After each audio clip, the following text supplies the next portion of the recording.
Hi and welcome to Valley View Retreat. My name is Mark. And my name's Laurie. We've been together for 18 years and married for 10. And we've been living here in Valley View for 16 years. 16 years. 16 years, okay. It was not very well rehearsed. For 16 years. So Valley View Retreat is our home. It's an almond and olive farm. It's about 4 and a bit acres. And how far back from the coast are we? Oh, about, I would say 19, 20 kilometres. From Marbella on the Costa del Sol. Yeah. So we're living in southern Spain. We're right on the edge of the national park, which is called the Sierra de las Nieves National Park, way up in the mountains. And we've been living off-grid in our geodesic dome for those 16 years. So how's it been? I love it. All of it? The good and the bad. I love it, yeah. I love where we are. Last video that we did was on the construction of the dome. So we looked at, we leveled the site and I took you through how we went about actually building it. And we did build it, just the two of us. Yeah. It said it would take 5 people 10 hours. It took 2 people about... A few weeks. Yeah, not quite that long.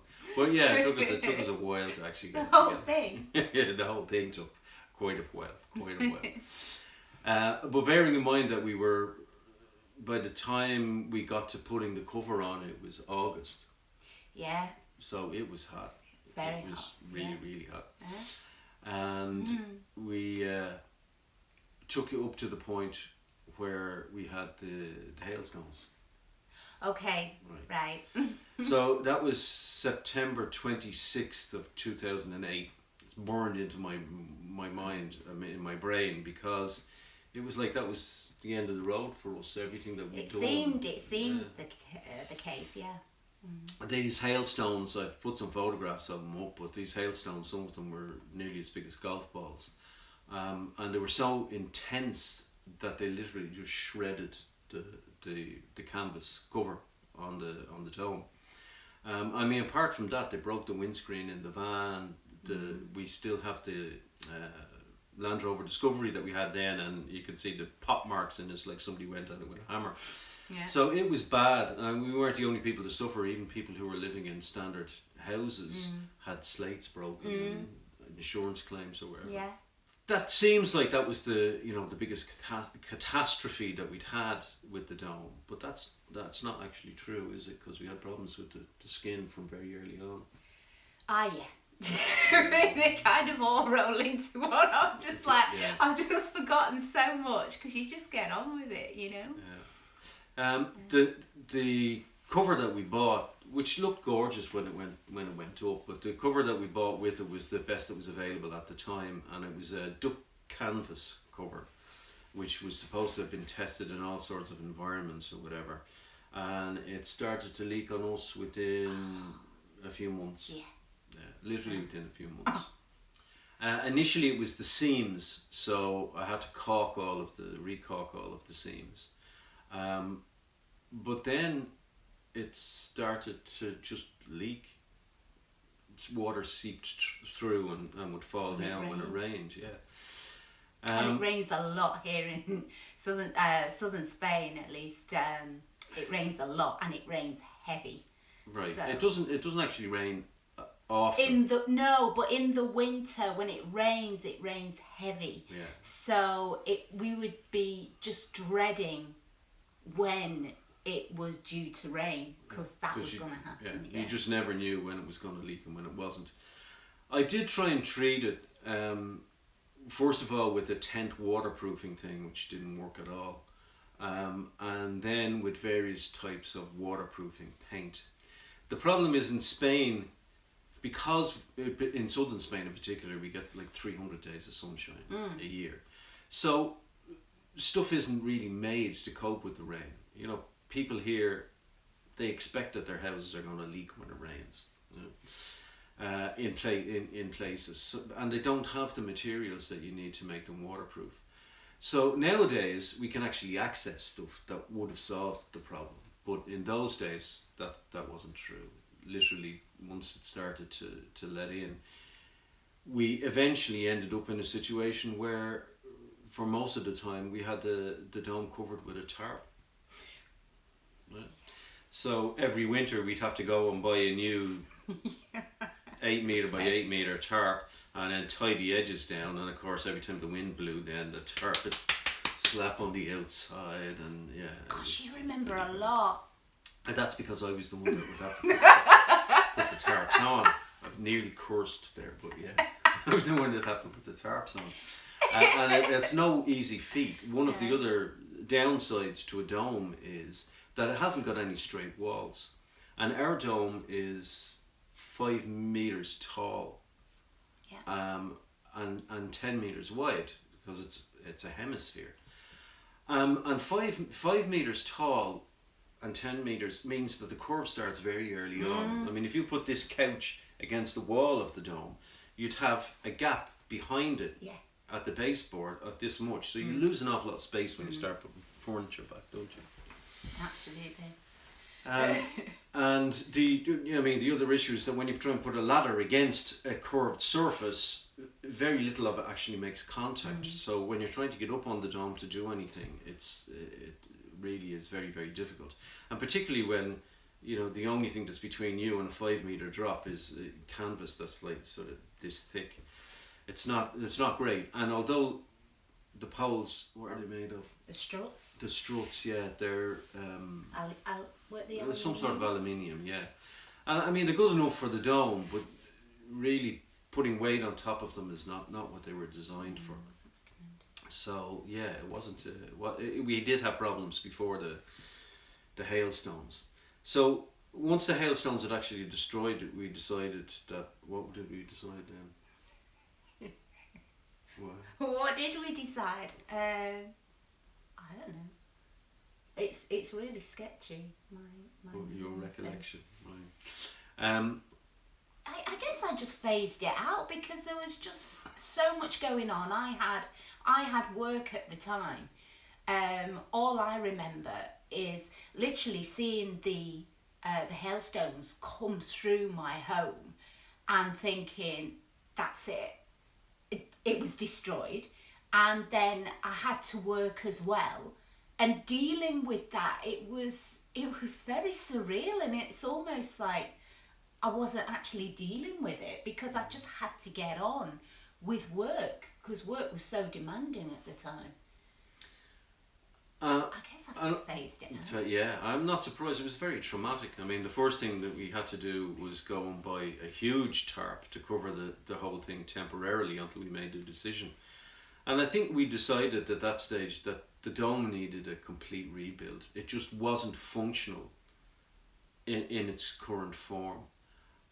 So we built another house. Yeah, I think we were so excited when we built it, and it was absolutely amazing. But we're starting to find out that for this particular setup, being with the weather and the way the conditions changed and the harsh temperatures, it wasn't such a great idea. But then I think the process that we went through as well, we were like, well, it would be amazing if we actually knew all this then. There just wasn't that research, there wasn't that information that you could access. Yeah, I don't think many people had actually tried to live permanently in the dome in the sort of environment that we were living in. I mean, our temperatures in that August,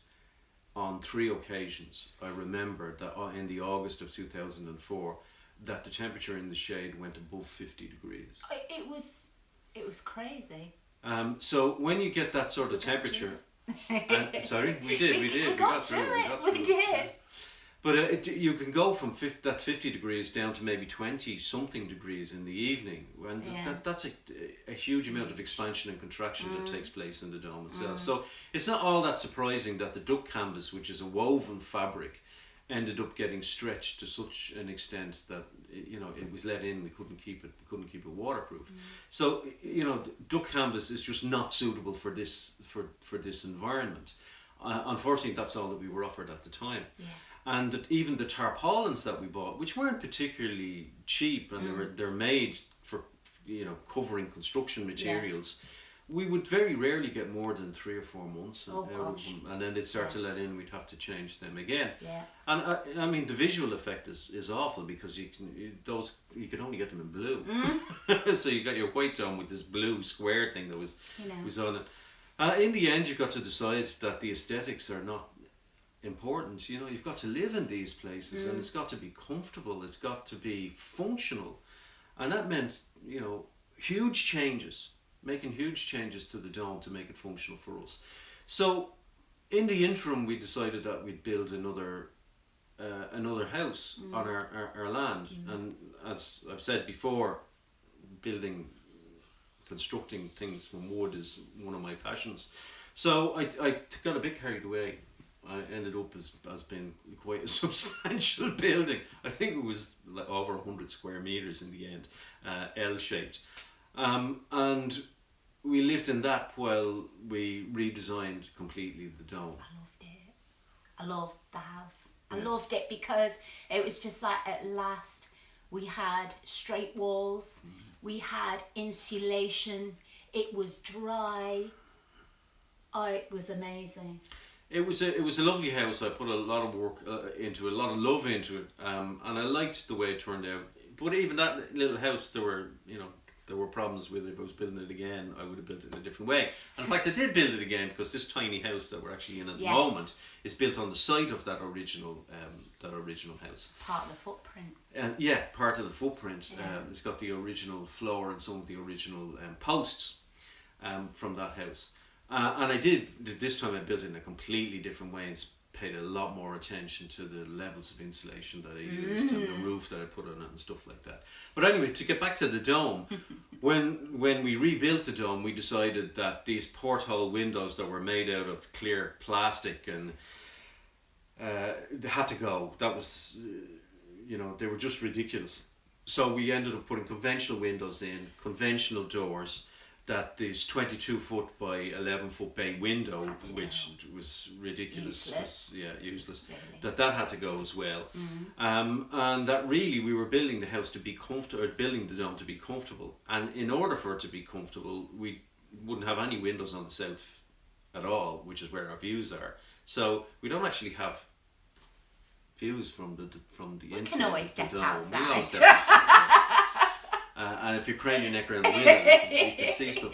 But it ended up being comfortable. So when I built it this time, or when we rebuilt it this time and redesigned it, as I say, we put in conventional doors and conventional windows.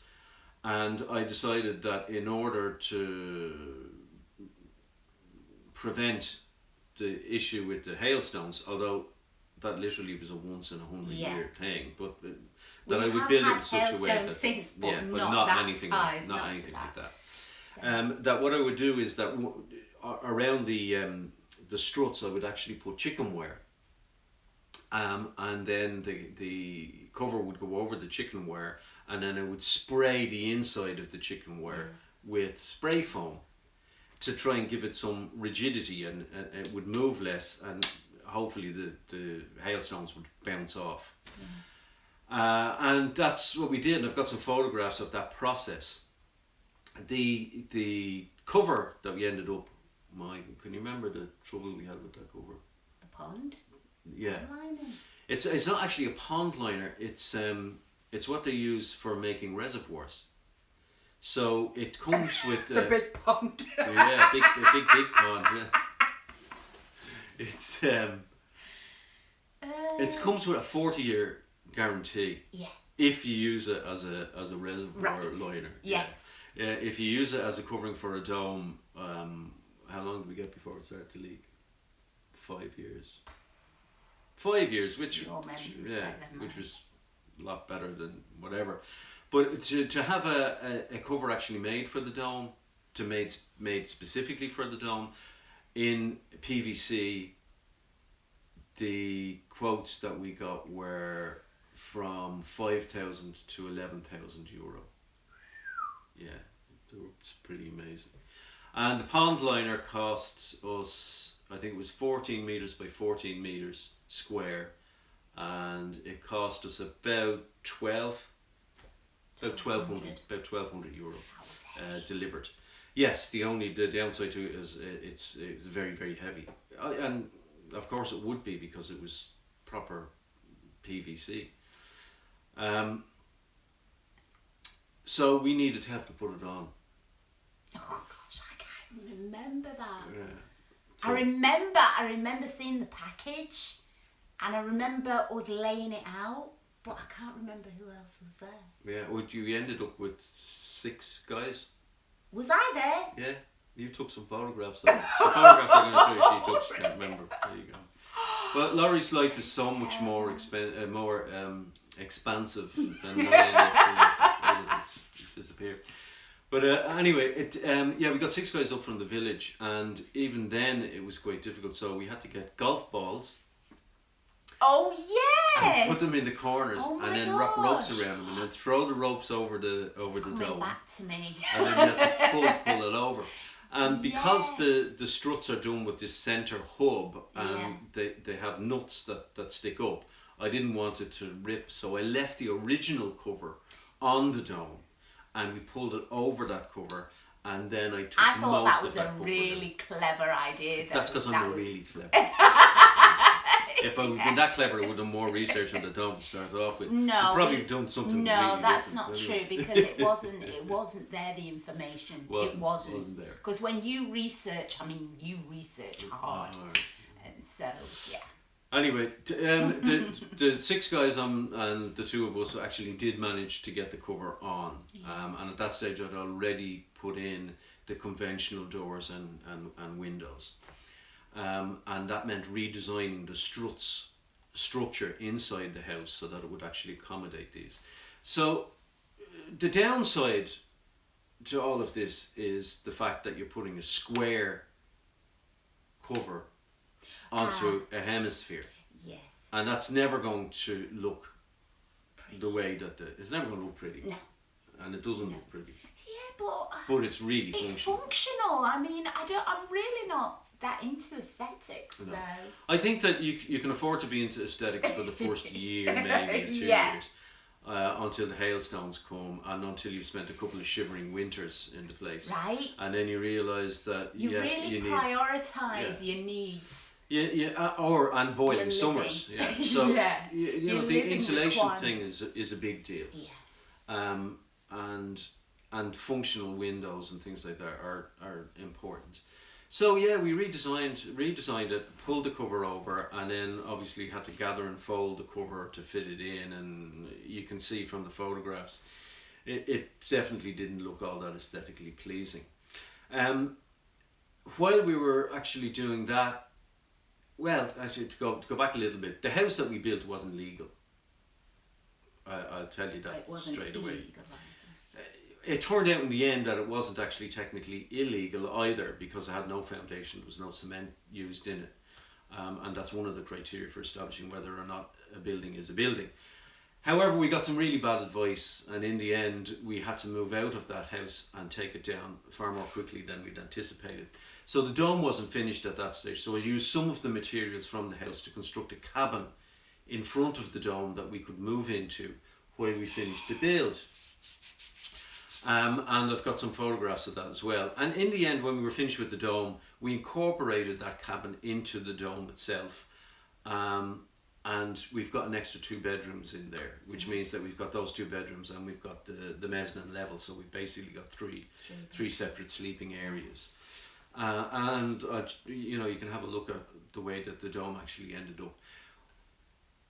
I can say is that we got a good 5 years, I would think, out of that cover before it actually started to leak, and that was probably as much as I expected to get from it. The really good news is that in the meantime, the availability of materials down here had changed. Yeah. So I was able to get an elastomeric paint, and an elastomeric paint with fibres in it. And elastomeric paint has a great deal of elasticity. It will actually, I think the one that I'm using at the moment is like 15%. So it doesn't break when it moves. And for a dome, that's really important because it does move, it shifts with temperature changes and when the wind blows and things like that. But this elastomeric paint, I was able to paint over the PVC, and it really does seal it, and it gives us, you know, maybe 2 years at a time. So every 2 years I've got to get up and repaint it with the elastomeric paint, and that PVC canvas has lasted us from 2009 I think up till now, which is like a long time, yeah, nearly 11 years, and it's still going strong, and I'm still painting it and whatever. So at this stage you'll have gotten an idea of the changes that we made to the dome and the way that it actually looked when we were finished. And in our next video, are we going to do a walkthrough, are we? If you like. If you like, because in order to do the walkthrough we'll have to clean the place up. And really, it's a home, okay? It's lived in, it's cozy. And it's lived in, you know, us and 2 dogs. Oh, and Laurie's mum is living with us at the moment as well. So, yeah, we're not the tidiest people, are we? I don't think anyone is. That's our excuse. That's the reality. No, it's the reality. That's it. I've been to people's homes and they were gorgeous. Yeah, they only tidy up before you come. And we're going to tidy up before you come. Now, when we say tidy up, it probably won't be as tidy as you think. Do we mean really tidy up? No, I'm not. Just define that. It is what it is. Yeah, so you'll see us in almost au natural. Not too natural.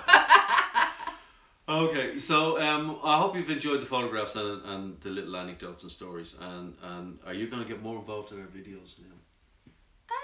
Only if, you know. I'm not paying you. I know. That's okay. I do what I Just out of love. But no, if you want me to come on here, I mean, there's not really much I can input on that. Just like my perspective and my experience from it, what I can remember, because my memory is quite sketchy. I just kind of get on with it, and Mark is doing most of the work, so his memory of everything is kind of etched in. Oh yeah, and etched in because I've still got the scars. I've still got the scars from all of these. Yeah, his blood and sweat and my tears. So yeah, that's the making. On. That's the making of the dome at Valley View. That's okay. So listen, we're going to catch you. We'll catch you next time, next week, and we'll continue the saga. And if anyone's interested, maybe we'll talk about how we met and that wonderful. Romance. Oh, that would be fun. Okay, take care. Bye for me. Bye.